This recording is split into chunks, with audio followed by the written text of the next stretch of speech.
Hi നമസ്കാരം. ഞാനിപ്പോൾ ഉള്ളത് ഒരു ജപ്പാനിലെ ഹിരോഷിമയ്ക്ക് അടുത്തുള്ള ഒരു സീറ്റോ ഇൻലാൻഡ് സീയുടെ ഒരു മഡ് ഫ്ലാപ്പിലാണ്. ഇവിടെ മഡ് ഫ്ലാപ്പിലെ ബയോഡൈവേഴ്സിറ്റിയുമായി ബന്ധപ്പെട്ട് അതിനെക്കുറിച്ച് പഠിക്കുന്നതിനായിട്ട് ഞങ്ങൾ വിദ്യാർത്ഥികളുമായിട്ട് വന്നതാണ്. അപ്പോൾ ഇവിടെ ഞാൻ കണ്ടൊരു ഒരു കാഴ്ച നിങ്ങളെ കാണിക്കാൻ വേണ്ടിയിട്ടാണ് ഇപ്പോൾ വന്നിട്ടുള്ളത്. നിങ്ങൾ കേട്ടിട്ടുണ്ടാവും നമ്മുടെ ലിവിങ് ഫോസിൽ എന്നറിയപ്പെടുന്ന ഹോഷു ക്രാബുകൾ. അപ്പോൾ ഹോഷു ക്രാബുകളെ പ്രൊട്ടക്റ്റ് ചെയ്യുന്ന ഒരു ഏരിയ ആണ് ഈ സീറ്റോ ഇൻലാൻഡ് സീ ഏരിയ. അപ്പം ഇതിൻ്റെ ഈ ഹോഷു ക്രാബിനെ ലൈവായിട്ട് നമുക്ക് കാണാം. ഓക്കെ, ഞണ്ട്, ചെമ്മീൻ പോലുള്ള ജീവജാലങ്ങൾ മോൾട്ടിങ് എന്നുള്ള ഒരു പ്രോസസ്സ് ഉണ്ട്. മോൾട്ടിങ് അതായത് പടം പൊഴിക്കുക എന്നുള്ള ഒരു പ്രോസസ്സ്. അപ്പോൾ ഇത് നമ്മുടെ ഹോഷു ക്രാബാണ്, അതായത് ഒരു ലിവിങ് ഫോസിൽ എന്നറിയപ്പെടുന്ന ഹോഷു ക്രാബാണ്. ആ ഹോഷു ക്രാബിൻ്റെ മോൾട്ട് കഴിഞ്ഞതാണ്, അതിൻ്റെ എക്സൂവിയം എന്നാണ് പറയുക. പഴയ മോൾട്ട് കഴിഞ്ഞിട്ടുള്ള ആ ഒരു പാർട്ടാണ് ഈ കാണുന്നത്.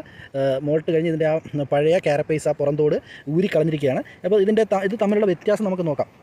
ഇതിൽ അതുകൊണ്ട് തന്നെ ഇപ്പോൾ മോൾട്ട് കഴിഞ്ഞതുകൊണ്ട് തന്നെ ഇത് വളരെ സോഫ്റ്റാണ്. വളരെ